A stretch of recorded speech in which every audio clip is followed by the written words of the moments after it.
Welcome back, squad. Look, if you've been literally banging your head against the wall trying to get your team through the Broken Rain Incursion, take a breath. You're in exactly the right place.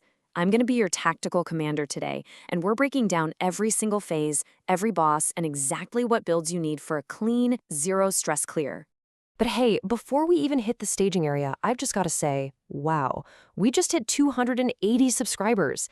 That is a massive milestone for us. I am genuinely so grateful to every single one of you who drops in for these explainers.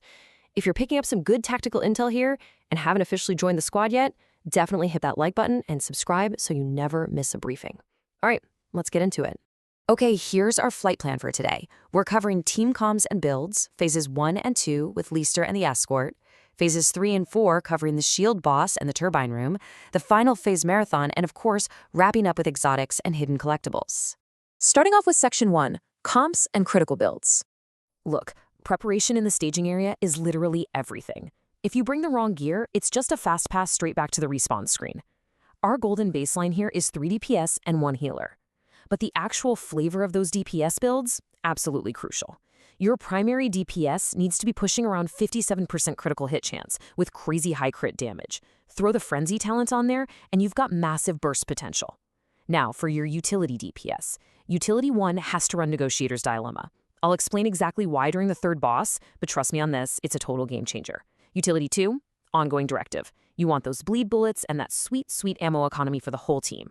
Oh, and keep this in your back pocket for the final phase. One of you is going to have to hot swap completely to a tank build, stacked with hazard protection. Don't forget that.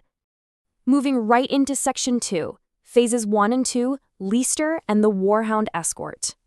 All right, boots on the ground. You want to set a really fast, punchy pace right out of the gate here. Phase 1 pits you against Leester. Now, sure, it's mostly a straight-up DPS check, but your target priority is what decides if you survive or wipe. See those snipers up on the left and right terraces? They will one-tap you. No joke. Take them out immediately. As for big man Leester himself, you just gotta barrel roll past his charge swings, wait for him to move up the steps to throw his fire. That right there is your golden window. Reload, proc that frenzy talent, and dump everything you have into him once that tree falls. Have your healer tag him with Sledgehammer, and I promise you his health bar will just melt. Next up is Phase 2, the escort and the APC. And guys, there is such a brilliant little tactical trick here. It's the stay put maneuver. If your squad just completely runs ahead, the Warhound will actually stop and stay put, which means it doesn't take any random damage while you safely clear the field. Since enemies just keep spawning infinitely until the objectives are done, you have to stay aggressive and keep pushing forward. When you're ready to hit the APC, head up the steps on the left side. It's super safe up there, and you can actually hit 2 of the APC's weak points without breaking a sweat. Just keep chucking decoys the whole time to pull aggro away from your team. It makes those infinite spawns way more manageable. All right, Section 3, Phases 3 and 4, the Shield Boss and the Turbine Room. This is where things step up a notch. The mechanics get significantly more complex, and your tactical positioning is everything. Phase 3 is the Shield Boss. He's got this absolutely massive riot shield, meaning he can only take damage on his hand or, more importantly, his back. So how do we outsmart him? Decoys. Toss your decoys directly behind him to bait him into turning his back to you. The second he turns, focus literally all your fire on the 2 red tankers strapped to his back. Boom. Once those explode, his defense is totally gone. From there, just absolutely hammer his helmet with headshots or burn him down with body shots. Now for Phase 4, the Turbine Room. Honestly, we're going to completely rewrite how you play this encounter. Usually, you're running around like crazy juggling 4 turbines to hit a boss with a painfully tiny damage window. Not today. Remember that utility DPS with Negotiator's Dilemma we talked about earlier? This is their moment. Instead of playing the whole turbine minigame, that player just marks the gantry snipers with Negotiators. Since the boss actually has surprisingly low health, when you shred those snipers' shields, all that damage bleeds right through the mark directly onto the boss. You literally bypass the whole tedious EMP and turbine cycle. It is so efficient it almost feels like cheating. Bringing us to Section 4, the final phase encounter, the Marathon. This is it, the ultimate challenge, and it perfectly illustrates exactly why we desperately need that hazard protection tank. This arena is pure chaos, requiring a really strict division of labor. On the left side, the tank goes to work. They're grabbing encryption keys and literally running a marathon around the arena 3 times to pop open gates, all while dodging bombs and nasty electric hazards. That Hasbro build is the only reason they survive. Meanwhile, on the right side, the 3 DPS players have a completely different job. You need to hold the line near Gate 3, use your cover, focus on the boss's weak points, and keep your eyes peeled for a very specific heavy spawn. But wait, tank players, listen to me closely here.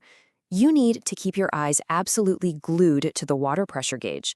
While you're out there running for your life, this gauge is constantly filling up, and if it hits 100%, wipes the whole team, instant fail. You've got to listen carefully for the sirens calling out a number, 1, 2, or 3, and practically fly over to hit the matching button to reset the pressure before it maxes out. It is a serious situational awareness test. So, while the tank is sweating bullets out there, the DPS team has one crucial job: stop the boss from repairing herself. First, break her helmet and backpack weak points. The second you do, it spawns a named heavy, affectionately known as the delivery man. Focus fire, drop him fast, and snatch up the thermite he drops. Take that thermite and use it to blow up the SHD caches sitting right smack in the middle of the arena. Once those caches are destroyed, her repairs are completely offline, and you can finally finish this fight. Finally, Section 5, Exotics, Loot, and Hidden Collectibles. Because let's be real, we're all putting in this tactical sweat for the loot waiting at extraction, right? As you're moving between these crazy fights, do not miss these hidden collectibles. Way back in the Warhound section, check a nearby building for a locker. It's got a cop car key that opens a cruiser outside for your first collectible. Then, right after you defeat the Shields boss, look around for a red pipe. Just shoot it or toss a grenade, blow it open, and it reveals a totally hidden room with another piece of intel. And finally, after you free the hostage, make sure you look up and shoot the ropes so you can climb up to the last secret area. And then there's the whole reason we're here. The grand prize of the Broken Rain Incursion, the Steel and Suns ACR exotic assault rifle.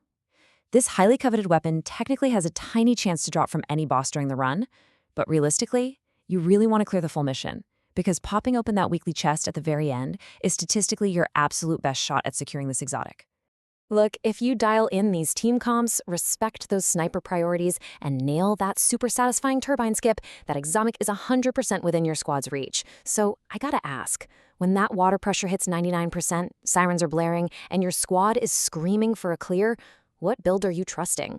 Are you stepping up to be the hazard protection tank, or are you the mastermind pulling off the Negotiator skip? Drop your loadouts down in the comments, gear up, and I will see you in the next Explainer Agents.